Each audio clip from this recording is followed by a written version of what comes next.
everybody, welcome back to A People's Historian, the award-winning show where we read about half an hour of history together. Okay, I admit the only award I've ever won is this good guy award that I got for being a swell guy. Okay, I admit I made it myself, but that doesn't matter.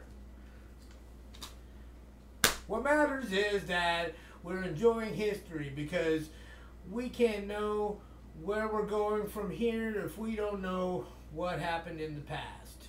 If you enjoy the show, if you like what you hear, hit that like and subscribe button.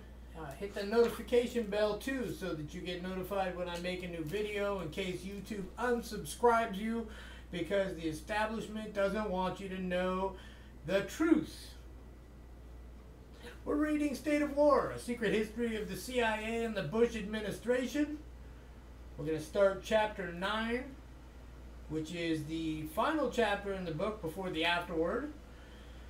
This one's a little bit longer, so it'll probably be 3 episodes instead of 2, but that's okay because you enjoy it. And I enjoy it too, and I'm glad you're here. Thank you for joining me. Let's dig in. Chapter 9, A Rogue Operation. She had probably done this a dozen times before. Modern digital technology had made clandestine communications with overseas agents seem routine. Back in the Cold War, contacting a secret agent in Moscow or Beijing was a dangerous, labor-intensive process that could take days or even weeks to arrange. But by 2004, it was possible to send high-speed encrypted messages directly and instantaneously from CIA headquarters to agents in the field who were equipped with small, covert personal communications devices. I can say it, really I can. So the officer at CIA headquarters assigned to handle communications with the agency's spies in Iran probably didn't think twice when she began her latest download. With a few simple commands, she sent a secret data flow to one of the Iranian agents in the CIA's spy network, just like she had done so many times before. But this time, the ease and speed of the technology betrayed her. The CIA officer had made a disastrous mistake. She had sent information to one Iranian agent meant for an entire spy network. The data, I usually say data, I'm not sure why I'm saying data. The data could be used to identify virtually every spy the CIA had inside Iran. Mistake piled on mistake. As the CIA later learned, the Iranian who received the download was actually a double agent. The agent quickly turned the data over to Iranian security officials, and it enabled them to roll up the CIA agent's network through Iran. CIA sources say that several of the Iranian agents were arrested and jailed, while the fates of some of the others is still unknown. This espionage disaster, of course, was not reported in the press.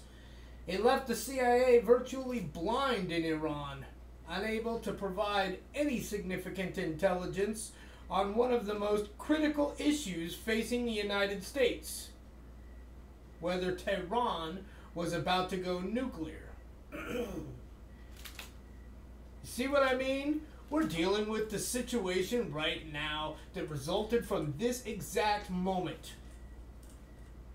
Am I wrong? You know I'm not.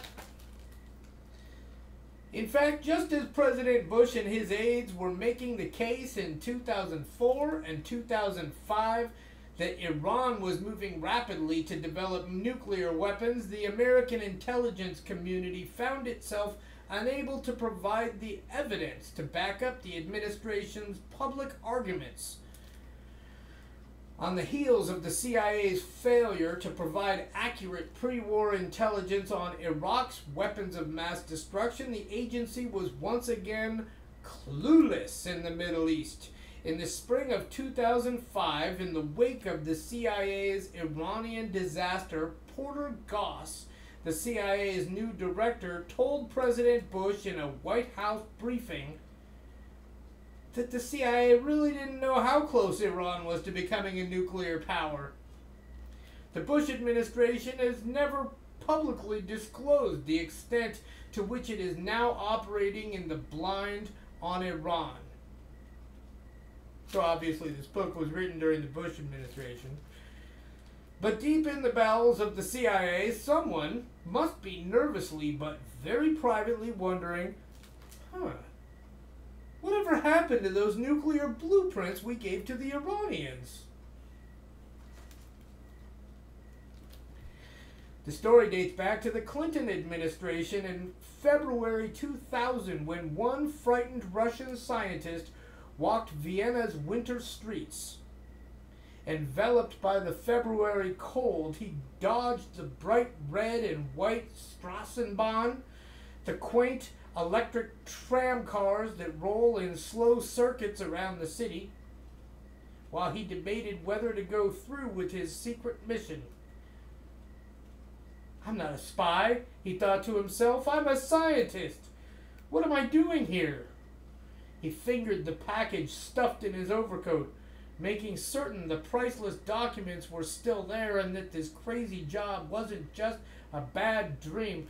I'm assuming the author is just kind of theorizing, right? The Russian pulled the note out of his pocket, looked at the address one more time, and then plowed ahead, confused. He knew nothing about Vienna and quickly found himself lost along the operatic city's broad avenues. Was he looking for something called Rupergasse? Or was it called Heinestrasse?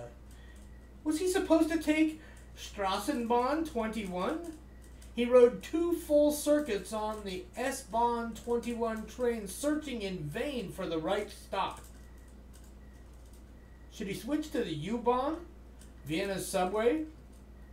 The permanent mission of the Islamic Republic of Iran to the International Atomic Energy Agency, or IAEA, wasn't the easiest office in Vienna to find. They could have at least given me good directions. As he stumbled along into Vienna's north end in the unglamorous neighborhood surrounding the Praterstern U-Bahn station, the same question pounded in his brain again and again. But he couldn't find an answer. What was the CIA thinking?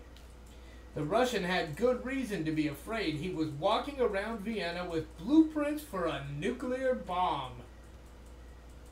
To be precise, he was carrying technical designs for a to-be-announced...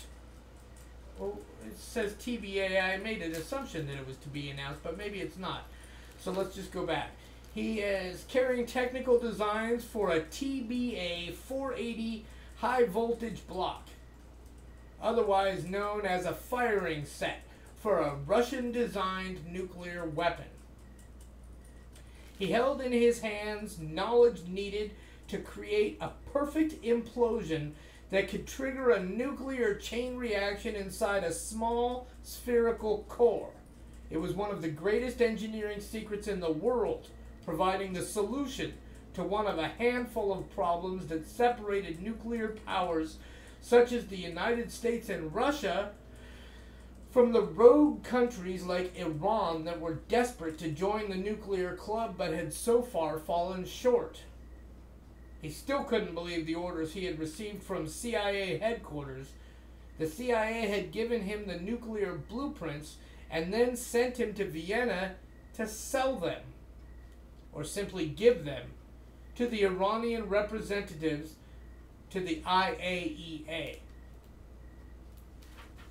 With the Russian doing Langley's bidding, the CIA appeared to be about to help Iran leapfrog one of the last remaining engineering hurdles blocking its path to a nuclear weapon.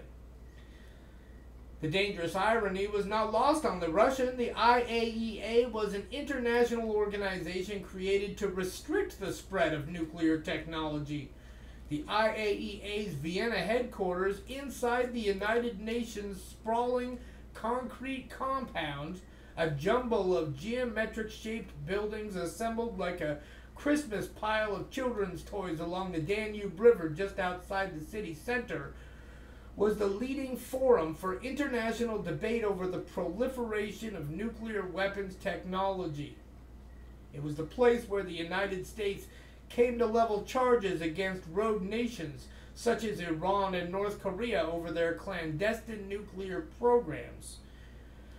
IAEA experts traveled the world to try to police the use of nuclear power, to make certain that peaceful energy generation programs weren't providing cover for the clandestine development of nuclear weapons.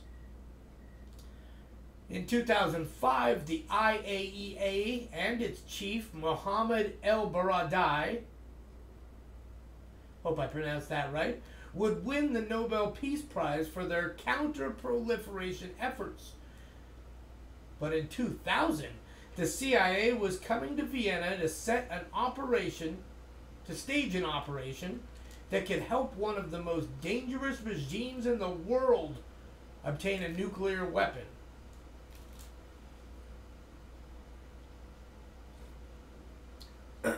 For the record, dangerous regimes in the world is the author's words, not mine.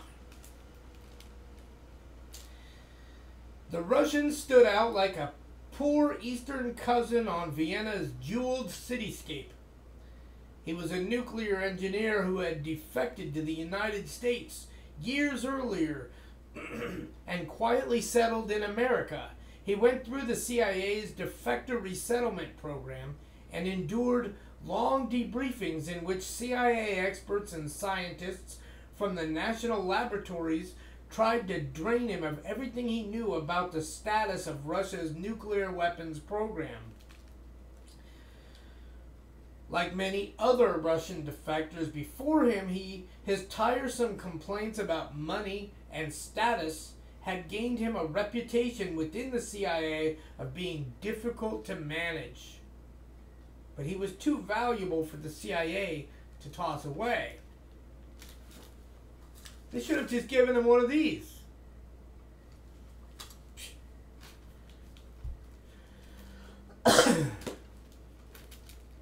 One secret CIA report said that the Russian was a known handling problem due to his demanding and overbearing nature. Yet the same report stated that he was also a sensitive asset who could be used in a high-priority covert action operation. So despite their disputes, the CIA had arranged for the Russian to become an American citizen and had kept him on the payroll to the tune of $5,000 a month. Wow. It really did seem like easy money with few strings attached. Life was good. He was happy to be on the CIA gravy train. Until now. The CIA was placing him on the front lines of a plan that seemed to be completely at odds with the interests of the United States, and it had taken a lot of persuading by his CIA case officer to convince him to go through with what appeared to be a rogue operation. The case officer worked hard to convince him, even though the officer had doubts about the plan as well. As he was sweet-talking the Russian into flying to Vienna, the case officer wondered whether he was being set up by CIA management in some dark political or bureaucratic game he didn't understand. Was he involved in an illegal covert action? Should he expect to be hauled before a congressional committee and grilled because he was the officer who helped give blueprints to Iran? Nuclear blueprints to Iran? The code name for this operation was Merlin. To the officer, that seemed like a wry tip-off that nothing about this program was what it appeared to be. He did his best to hide his concerns from his Russian agent. The Russian assignment from the CIA, the Russians' assignment from the CIA, was to pose as an unemployed and greedy scientist who was willing to sell his soul and the secrets of the atomic bomb to the highest bidder.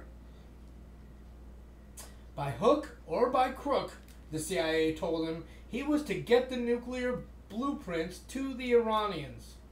They would quickly recognize their value and rush them back to their superiors in Tehran.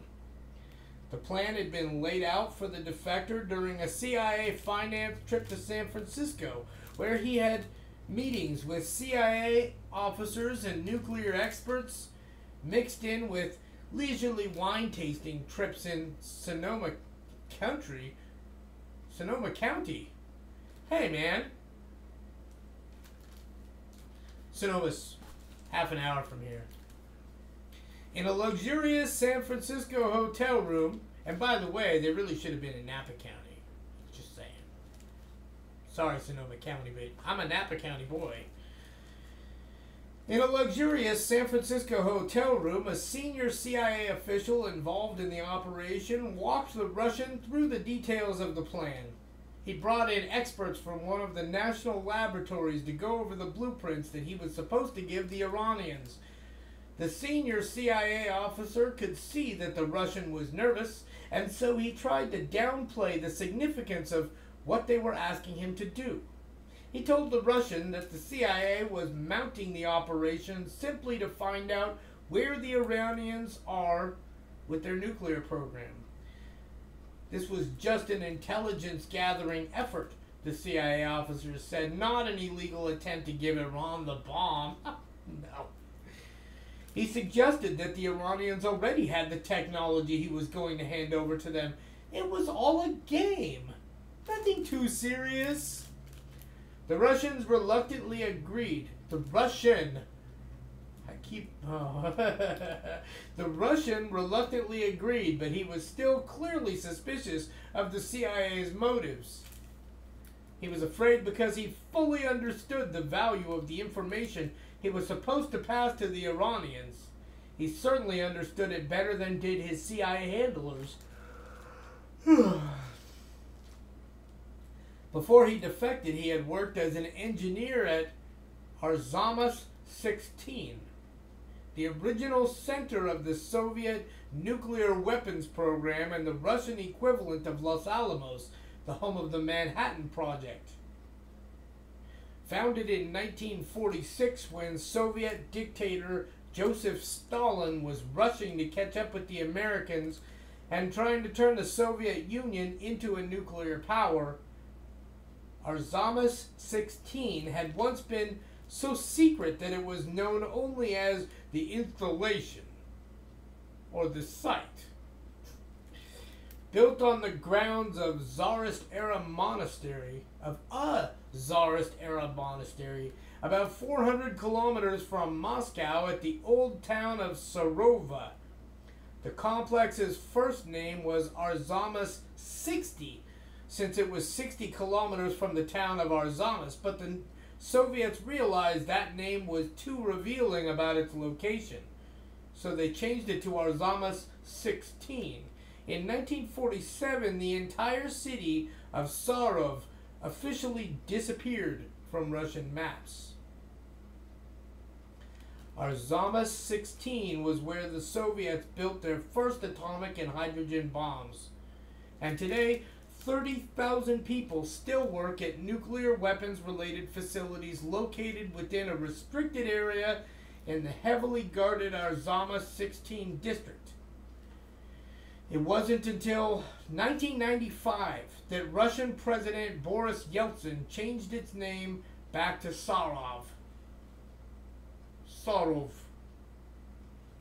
After the collapse of the Soviet Union, the United States feared that poverty-stricken scientists from Arzamas 16 and other facilities like it would be tempted to work for Iraq, North Korea, or Iran.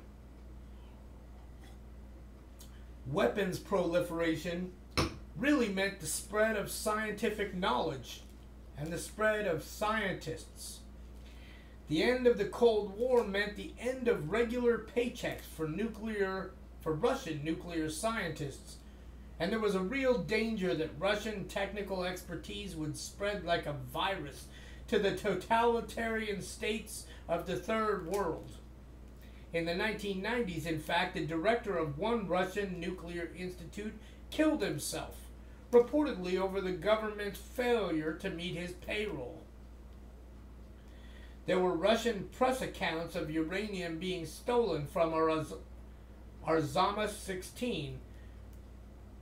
What was to stop underpaid Russian scientists from walking off with technical expertise and perhaps the blueprints and even the fissile material needed to help rogue states build a bomb? Is fissile supposed to mean fissionable? I've not heard the word fizzle. Fissile, like missile, but with an F. That's a new word for me. Maybe that's a new word for you. Chances are. If it is, put in the comments. I want to know. Really, because it'll make me feel like less of an ass. Fortunately, at just the right moment, two centrist American senators, one Democrat and one Republican, well, now what's the relevance of them being centrists, saw the danger and came up with one of the most far-sighted U.S. foreign relations programs since the Marshall Plan. In 1991, Sam Nunn, a Georgia Democrat and the party's leading voice on national security, and Richard Lugar, a cautious Republican and former mayor of Indianapolis who had turned himself into a foreign affairs specialist in the Senate, and not something that you cough up and spit at all, crafted legislation that helped prevent a massive drain of nuclear technology out of the former Soviet Union, known as the Nunn-Lugar Cooperative Threat Reduction Program, because names can't be simple. This legislation created joint U.S.-Russian programs to deactivate thousands of nuclear warheads in the former Soviet Union and helped rid the Ukraine, Kazakhstan, and Belarus of the nuclear weapons they had inherited at the time of the breakup of the Soviet Union. Equally important was Nunn-Lugar's impact on the lives of Russian scientists. Nunn-Lugar, love that name. Nunn-Lugar helped more than 20,000 Russian experts involved in Soviet weapons programs find alternative and more peaceful forms of research. Our Zama 16 even forged new cooperative ties with Los Alamos. By 1993, Los Alamos and Sarov were officially sister cities. Behind the public face of Nunn-Lugar, the CIA was also doing its part, quietly helping Russian nuclear scientists to defect and resettle in the United States, rather than go to Iran or Iraq, providing them new lives and enough money to keep their talents off the open market. I bit my lip. It was this CIA defector program that brought the Russians to the United States. The Russian.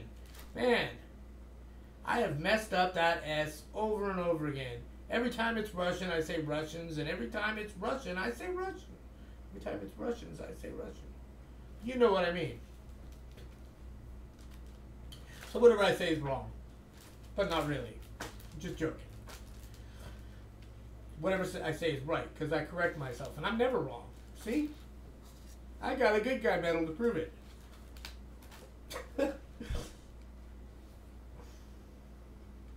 But now the CIA was no longer keeping the Russian engineer off the nuclear market. Nor was it keeping Russian know-how under wraps. The blueprints the Russian was to hand over to the Iranians were originally from the Arzamas complex, brought to the CIA by another defector. What better way for the CIA to hide its involvement in this operation than to have a veteran of Arzamas personally hand over the Russian nuclear designs? His CIA case officer had coached the Russian as best he could on how to make contact with the Iranians. It wasn't easy. You don't just look up the address for the covert Iranian nuclear weapons program in the Yellow Pages. Funny, Mr. Rising.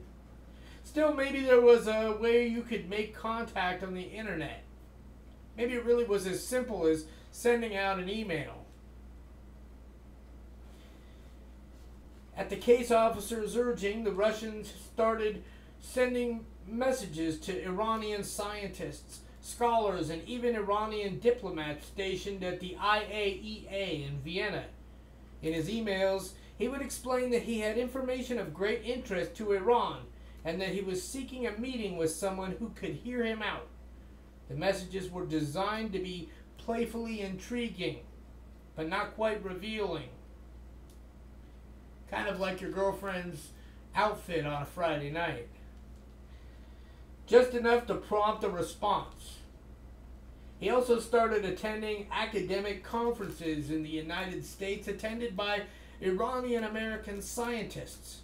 These conferences sometimes attracted scientists visiting from Iran, and they might be good contacts. The Russians stood out like a sore thumb among the Iranian academics, but that was the point. He wanted people to notice him. He was a nuclear salesman ready for business. Of course, it wasn't unusual for Russian and Iranian scientists to mix, and that was another point the CIA was counting on. There was a well-established channel of Russian technical support for Iran's nuclear power generation program. Moscow had an $800 million contract to help Iran build a light water reactor at Bushehr. The United States had publicly complained that Iran was using Bushehr and the country's commercial nuclear program to advance its nuclear weapons development efforts. American officials in both the Clinton and Bush administrations consistently asked why Iran needed a nuclear power program when it had so much oil and natural gas. In one State Department statement, Washington noted that Iran annually flares off more natural gas than Bushehr could produce. For at least a decade, a key sticking point in U.S.-Russian diplomatic relations had been Russia's ties to Iran and Moscow's willingness to view Iran as an eager customer for Russian arms, rather than as a growing strategic threat in the Middle East. With Tehran serving as a major shopping bazaar for Russia's post-Cold War arms sales, it certainly wasn't unusual to find Russian and Iranian technicians and bureaucrats mingling. The Russian defector could exploit that tendency to make inroads with the Iranians. And we're going to end it for there. Hope you enjoyed the reading. Hope you tune in for the next episode. Hit that like and subscribe button, would you? Thanks for joining me. We'll see you next time.